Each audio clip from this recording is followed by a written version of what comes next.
This is Chip Shop Kit number 23. It's the third of the Electroni-Kit soldering kits that I own, and like with the others, I have gone ahead and stripped back the component parts and we will assemble it together in this video. Kit number 23 is the Morse Telegraph, or a Morse Code practice kit. I'm not quite sure how much this kit would have retailed for when it originally came out. The original range only included 20 kits, but this is part of the extended range, and so this included an additional 4 kits at least, up to 24, but I don't have the price lists for those items. Let's have a look in the box and see what you got in the Morse Telegraph kit. Like with other kits, there has a polystyrene insert. Unfortunately, this one's been broken in two, but you can see we have the speaker in this part here. And this is our standard 8 ohm quarter watt speaker, which we'll be using in the kit. We also have an instruction leaflet. Again, I'll upload this to make it available online, and we'll refer to that in a moment. And if we reach down inside the box, we can pull out the rest of that insert. And we can see here that we have the project box, which is a little sort of half project box really for containing the speaker. So we'll use that later on. We have the PCB. So quite a nice PCB. This one has solder mask, the green solder mask here, and it has some silk screening. So this is a much nicer PCB, much more advanced PCB than the ones we've seen before. Although, again, it's still a single-sided PCB. We also have a bag of components here, and if we have a little look inside and see what we get in our kit.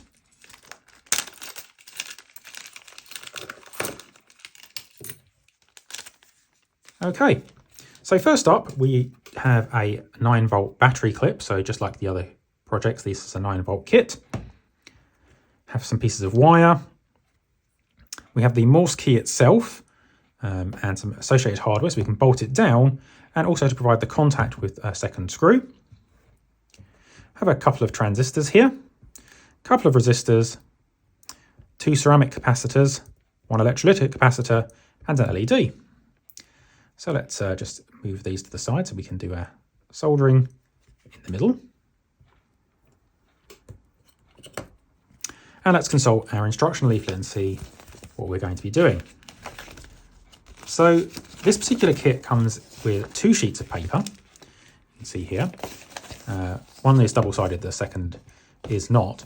So here's our assembly instructions, which we'll go through, expected components. And we see we actually have an NPN and a PNP transistor, so we'll need to check those when we go ahead and install them.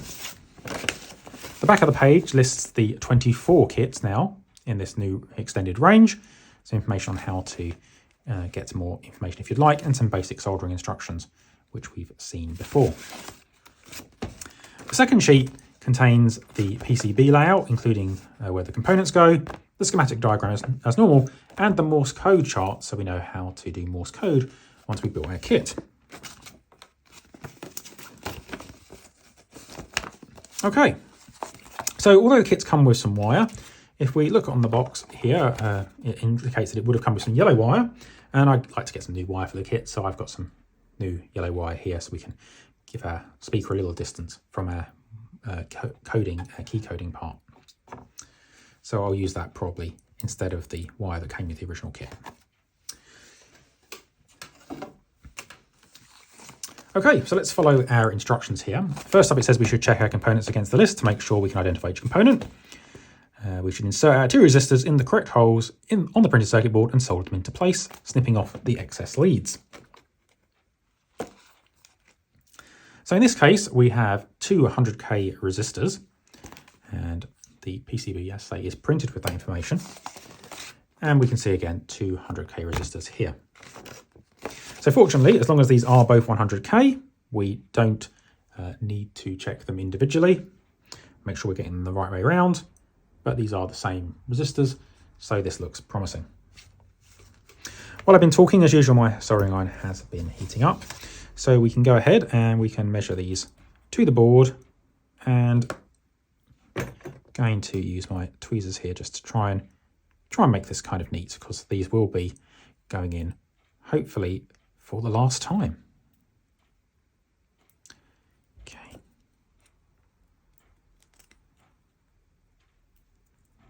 Okay, it's a little tight on this side. Let's see if I can wiggle that through. Might be a bit of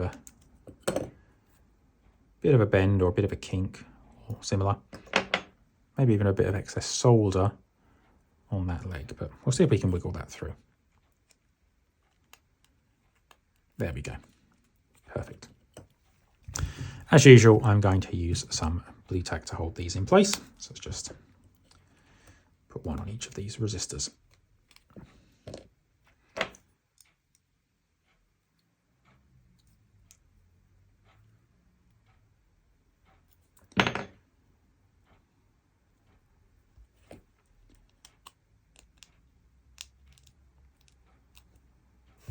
Okay, there we go.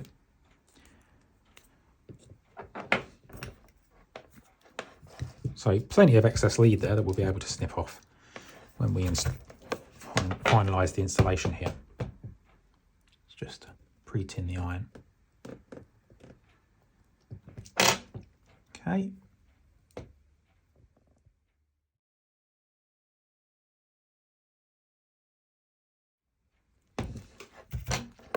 Some of these joints are a little cold or due to the corrosion, due to the age of the components. I'm just tidying them up here.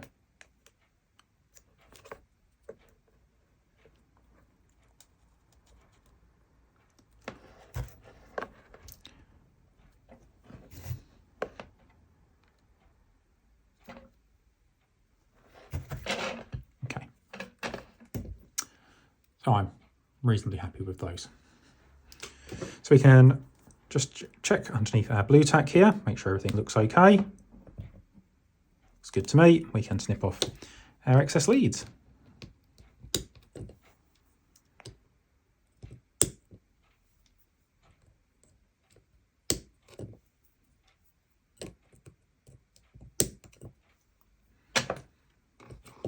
Okay, resistors in.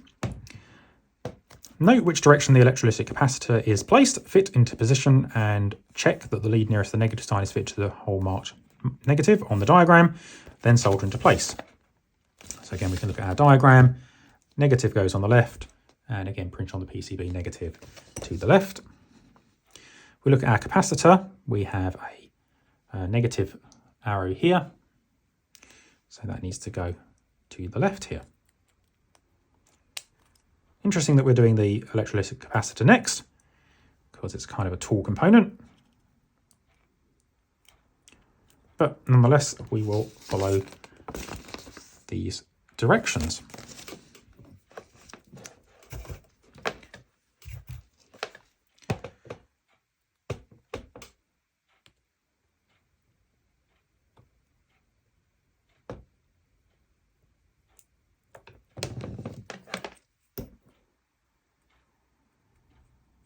Okay, that looks good. So I've already tested this capacitor and it's perfectly good, so there shouldn't be any problems there. I'm going to snip the leads very slightly. These ones aren't too long, but again, we'll make sure everything is as expected. And then carefully solder the other two capacitors into position, provided they're fitted into the correct holes. It does not matter which way around they're placed.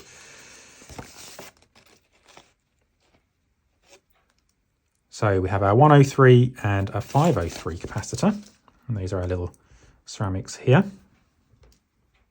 So I'd expect the 503 to be the larger one, and it is indeed. And so that goes here. Again, just referring to our diagram 503, 103 goes between the transistor sockets here, or our transistor places. So I'm going to put a little bit of blue tack here just to hold this upright while I solder it into place. We can just make sure this is the 103, which it is. Make sure that's in. And again, a bit of blue tack just to hold it upright while I solder it in place.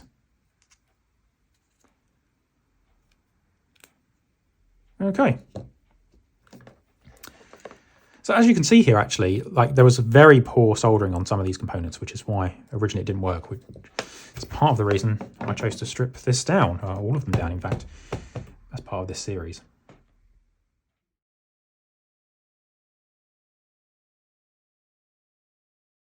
Okay, these have all adhered.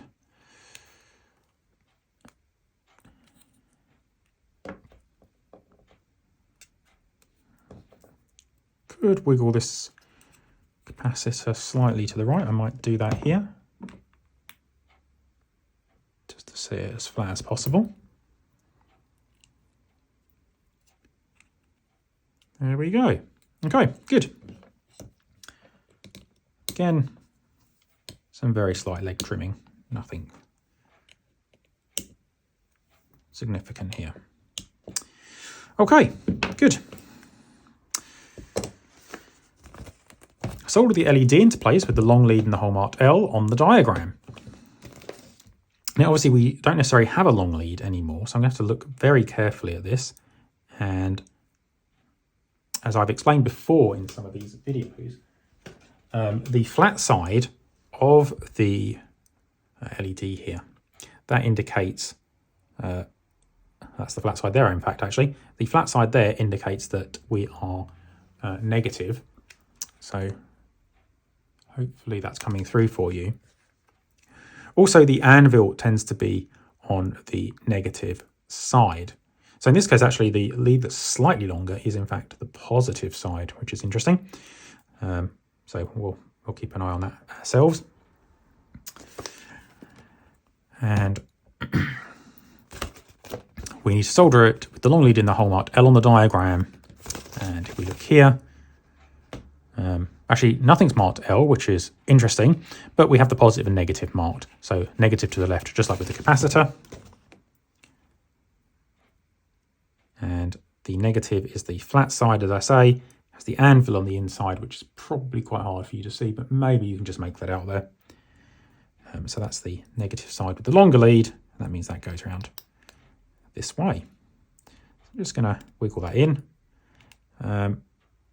So that's actually as far down as it goes. I think there might be some, yeah, so there's some stops on this LED that prevent it goes through any further, or at least on this board. And I'm not going to force it through, so it's just going to sit a little bit proud, and then we'll solder it at that height, which is obviously what the previous owner of this kit had done.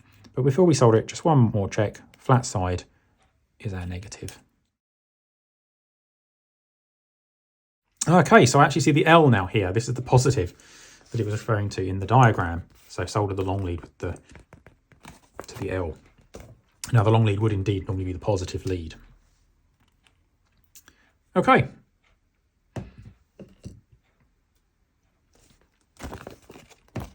Then check the transistor leads carefully against the diagram and make sure that the transistors are fitted in the correct direction on the PCB. Check that NPN and PNP transistors respectively are correctly identified by their code number. Check again, then carefully solder the transistors into place. So we have an NPN transistor, which should be C1815 or equivalent. And that was lucky there that this is the C1815. So I don't know if you'll be able to see that, but maybe with the magnifier as well, you can see it. It's quite clear for me to the naked eye. And then we have the A1015, apparently. And indeed, this is the A1015. So that's our PNP transistor, which is here. Now we are marked on the board, so that's fine. Now, in previous kits, we've had a diagram showing us the layout of the individual leads, base, collector, and emitter, but we haven't actually been given that here. There is the shape of the transistor on the PCB and in the diagram as well.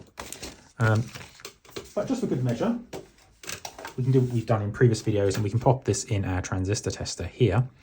And so this one is the A1015, the PNP transistor. So if I just pop all the legs in to a socket here and press on. So EBC EBC across the flat side.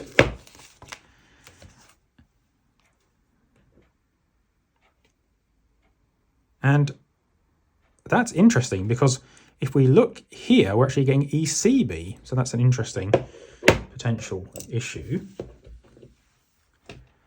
And if I put this one in, sorry, doing that off camera, that was very bad of me. Let's put this one in here. And we have EBC across here. Oh, my mistake. So EBC, so ECB across the front. 1, 2, 3, ECB. And this is for C1815. So ECB across here. So that's absolutely fine actually for this one. And now I've just realized my error in reading the codes. I might have to double check the other one as well that I indicated might be problematic. Let's pop this in, and I'm not going to push it down too far because, as we discussed in previous videos, these particular kits recommend you don't push the transistors all the way down, or at least they usually do. I'm just going to use this to help set the blue tack in place. Okay, so let's pop my transistor in the tester again. And ECB across the flat side, which if we look here, ECB across the flat side, exactly as expected. Just my bad reading of the tool there. But good that we checked.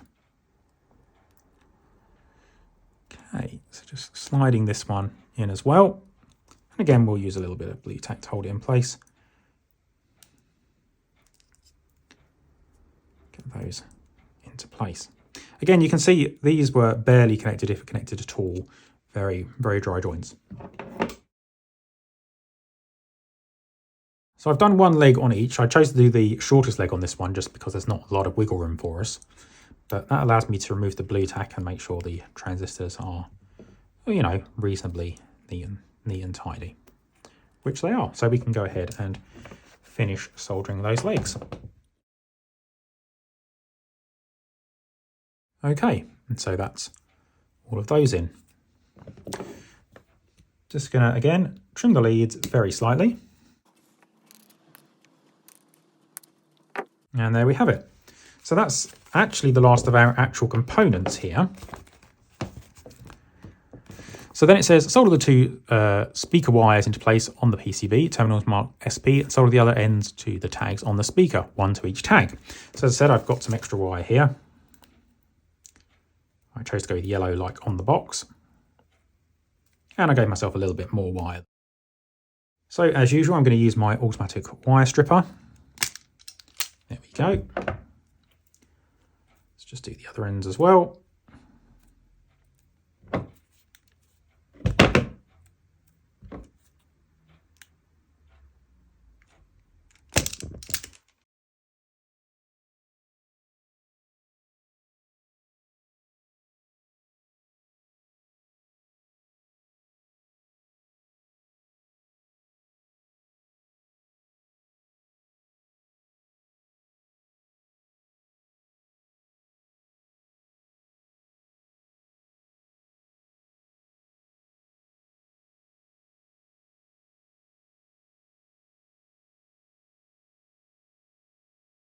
Okay, so these are going underneath now, so they should hold pretty tightly once they're soldered in place.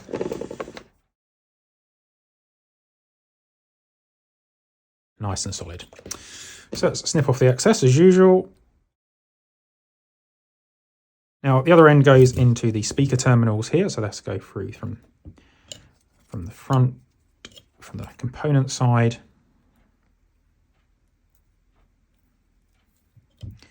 Some last minute adjustment of the twisting. Oh, and we're attached ourselves there. So just gonna make sure these are even as possible.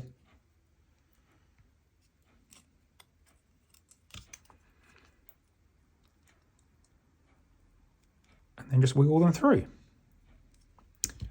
Okay.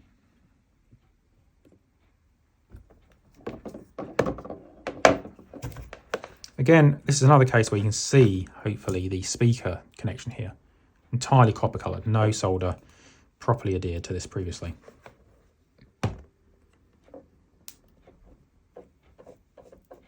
Flooding on plenty of solder there. And on this other terminal pad, plenty of solder there. Just making sure it's flowing right to the edges. Okay, there we go. Snip off like so. Okay. Solder the leads from the battery clip into place with the red lead to the hole marked plus on the diagram. So this is a case where we should have read the instructions first, because now it tells us that the wires from the speaker and battery terminal to pass through to keep them neatly in place. So it sounds like we could have passed them through these holes. I think it's probably less important for the speaker here. But over here, for certain, that might not be a bad idea, because there's no holes in the PCB here. There are just flat pads, which is kind of a weird way of doing this, but not at all a problem. So let's just, again, finish the twists on these.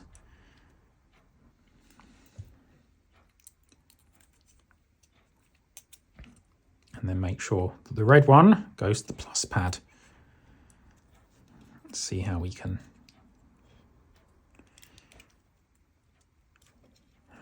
do this to make sure things go as they should.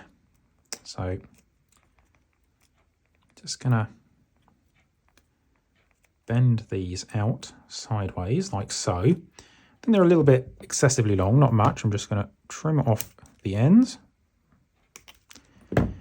here. And I am going to grab my flux pen, because these are flat pads and I've had to press them a lot with my fingers. I'm just going to flux up this pad. So I've got a new flux pen here, which I need a bit of convincing.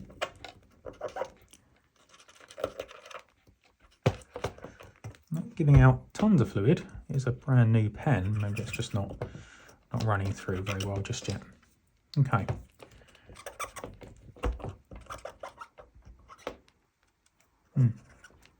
Well, we'll see how that goes. It has deposited a little bit. So let's try and keep these in place. Just giving a good firm press. Let's start off with the red one then. Make sure I've got plenty of solder. Okay, so let's consider that one tacked down for now. Let's make sure we can get the negative wire connected as well. It's not really staying quite as flat, so we want to really encourage it to stay flat.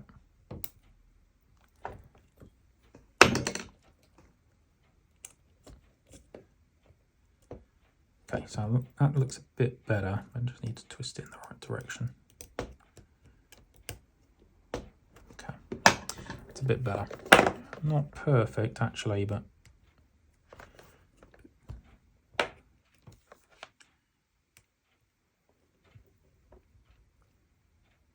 okay. Let's just flow a bit more onto this positive terminal. Sure it's really well connected, because the solder here is providing the mechanical strength as well. Okay, and then similarly on the negative terminal here, and I think I might just add a little bit of finger pressure there as well, just to make sure that's held down nice and firmly, which hopefully you can see those hopefully are. Okay, so we did pass the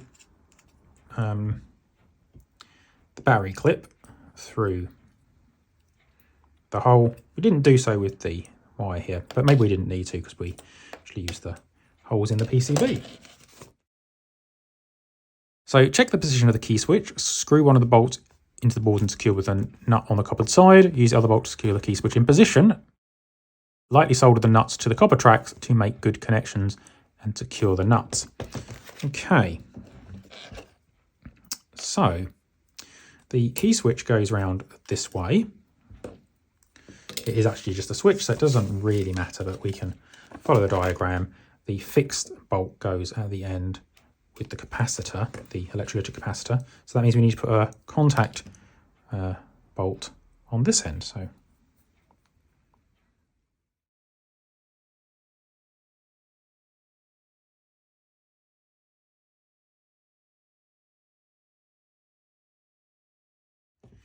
okay, there we go. I think that's hopefully fine. And now you can hear and see we're getting that nice contact happening. Okay, good. So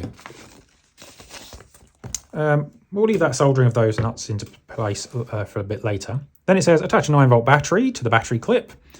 On depressing the key, a tone will be heard, and the loudspeaker and LED will light. This means produce Morse code signals, a long tone for dash and a short tone for dot. So I have a 9-volt Panasonic battery here. This is just a zinc carbon one. Don't know how much power it's got in it, but hopefully it will do the job. That's quite good, right? So we can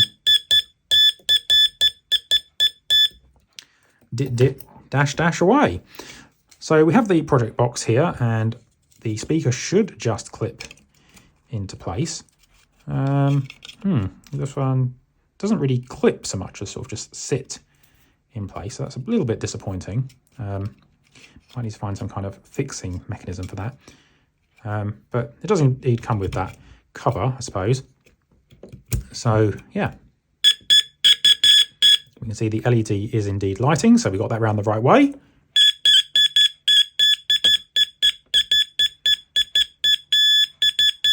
And we can tap away. Now, I don't know my Morse code, so I'm not going to do a very good job there. But the full details are available on the sheet, so this will be a really nice little kit there to learn how to do your Morse code.